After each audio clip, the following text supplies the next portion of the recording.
Hello दोस्तों, good morning, सुप्रभात। कैसे हो आप सारे लोग? आशा उम्मीद है सारे बहुत अच्छे होंगे। मैं भी बस बढ़िया हूँ। तो वीडियो की स्टार्टिंग हो रही है सुबह लगभग 10 बजे से और हम लोग जाने वाले गांव में। कल के व्लॉग में आपने देखा होगा माँ चंडिका का प्रथम पड़ाव है रतूड़ा, तो माँ हमारे गांव में है। तो आज भी माता यहीं पे है, पर बारिश हो गई बहुत भयंकर। सुबह से बारिश हो रही है बहुत ज़्यादा। पर अभी हम लोग जा रहे हैं गाँव में क्योंकि जागरण होने वाला है माता का। पर यार बहुत ज़्यादा बारिश हो रही है, बहुत ही ज़्यादा वाली बारिश हो रही है। तो चल, मेरे कर्मचारी भी आ गए अभी एक और आएगा गाइस हो चुकी है बारिश, थोड़ी थोड़ी तो बंद हो चुकी है। और अभी का हमारे गांव का व्यू देखो, काफ़ी अच्छा।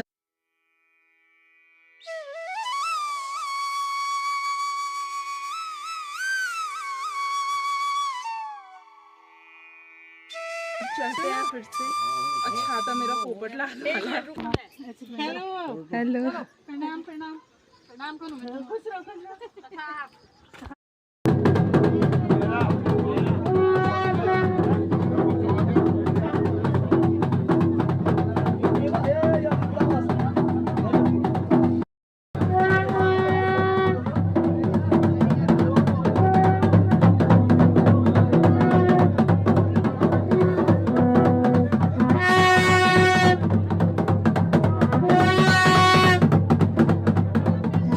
एक जागृति का गीत होता है माता को जागृत करने के लिए। जैसे हम लोग रात को सोते हैं, ऐसे माता भी तो रात को सोती होगी। तो ऐसे ही माता को, जब माता सुबह उठती है ना, तो उनको उठाने के लिए जागृति के गीत गाए जाते हैं, जिसे जागरण कहते हैं।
गाइज, आप लोगों के मन में हमेशा एक सवाल आता होगा कि क्यों माँ चंडिका देवी का प्रथम पड़ाव रतूड़ा होता है और क्यों वो यहाँ पर सबसे पहले आती है। तो माँ चंडिका देवी सबसे पहले रतूड़ा में इसलिए आती है क्योंकि लगभग 100-200 साल पहले यहाँ के जो पूर्वज रहे होंगे ना, तो वो नदी में जाते थे। हमारे गांव के नीचे, रतूड़ा ग्राम के नीचे नदी है, बहती है, तो वहाँ पे हमेशा नहाने के लिए जाते थे। ऐसे ही वो एक दिन और गए और उन्हें वहाँ पर एक फरसा दिखा। वो उस फरसे को लेकर के गांव में आ गए और उन्होंने, वो घर पे नहीं लेके गए, उन्होंने बहुत सारी जगहों पे वो फरसा रखा, अलग अलग जगहों पे छुपा के रखा। जो चंडिका की चौरी है, पिछली वीडियो में आपने देखा होगा कहाँ पे है माँ चंडिका की चौरी। तो एक दिन उन्होंने वहाँ पे रखा उस फरसे को, दूसरे दिन कहीं और पे रखा, कहीं और पे। फिर उसके बाद वो कुछ दिनों के बाद उन्होंने वो फिर से गंगा जी में बहा दिया। और वो फिर उसके बाद गया सिमली। सिमली में जहाँ पुल है ना, पुल के बाद जब बगड़ जाते हैं, सिमली गाँव की तरफ जाते हैं, तो वहाँ पे बह के आया, वहाँ पे किसी मछुआरे को वो मिला, वो फरसा मिला।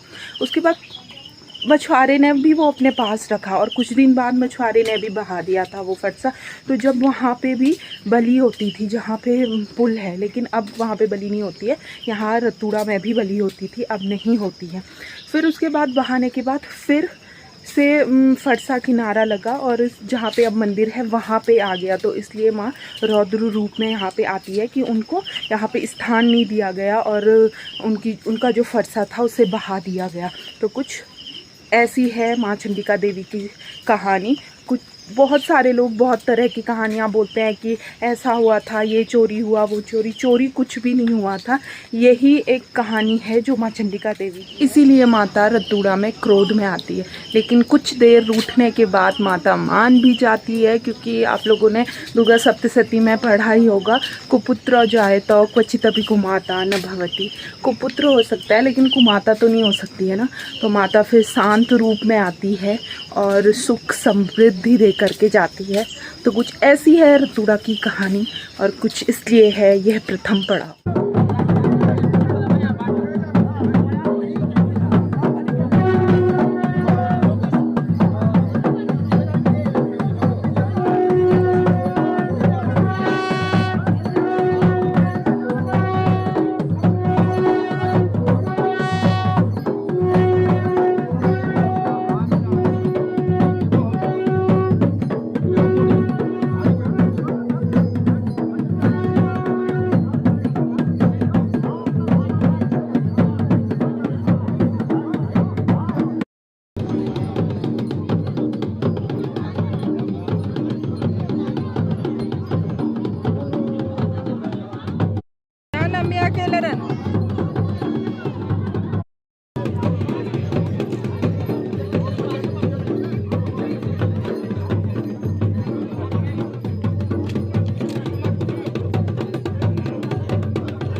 गाइस बहुत ज़्यादा बारिश हो रही है, बहुत ही ज़्यादा बारिश हो रही है। लेकिन जो लोग माता के साथ चल रहे हैं ना, उनकी कितनी बड़ी परीक्षा है ये कि वो लोग 10 महीने तक कोई सा भी मौसम हो, बारिश हो, ठंड हो, बर्फ़ गिरे, कुछ भी गिरे, लेकिन उन्हें जाना है। तो वो लोग तो चल ही रहे हैं। मैं आ गई हूँ अब घर की तरफ। माता अभी भ्रमण कर रही है, लेकिन इतने बारिश में हमारे घर भी आने वाली है थोड़ी देर में। तो बस अब मैं घर पहुँच चुकी हूँ। आपसे मिलती हूँ बाद में जब माता यहाँ आ जाएगी। गाइस आ चुकी है माँ चंडिका देवी हमारे घर के पास में, और अब हमारे घर पे आने वाली है थोड़ी देर में। बस थोड़ा सा इंतज़ार। और यहाँ नीचे हमारे बगल वाले घर पे आ गया। और मेरी स्वेटर को इग्नोर करना, ठंडा लग रहा है बहुत ज़्यादा, बहुत बारिश हो रही है बहुत ज़्यादा। यार मैंने स्वेटर, सब बोल रहे थे कि क्या ठंडी का टाइम है क्या अभी। ये देखो हमारी थाली सज।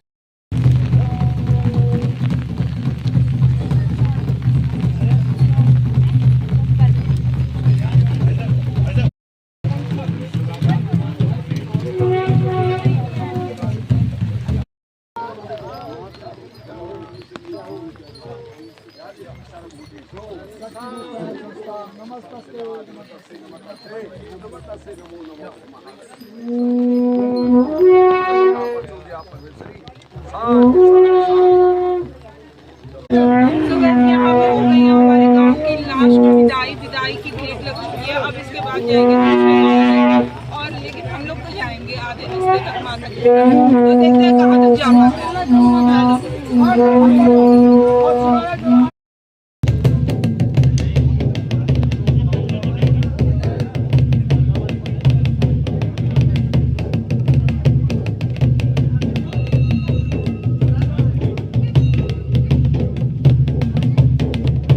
गाइस आ गए हम माँ चंडिका देवी को भेज करके, और अब वो दूसरे पड़ाव की तरफ चली गई है। बारिश भी हो रही है, छाता भी लेना ज़रूरी है, क्या कर सकते हैं। मौसम बहुत ख़राब हो रखा है। लेकिन अभी ना माता हमारे गांव का एक और जगह है डांडा, वहाँ गई हुई है, उसके बाद जाएगी, पर वो बहुत दूर है तो इसलिए हम नहीं गए, हमने भेज दिया। लेकिन लास्ट जो भेंट होती है वो माता की लग गई थी बहुत पहले, यहाँ नीचे जहाँ हम जा रहे हैं, हमारे गांव की जो रोड है ना उसके ऊपर, वहाँ लगी थी।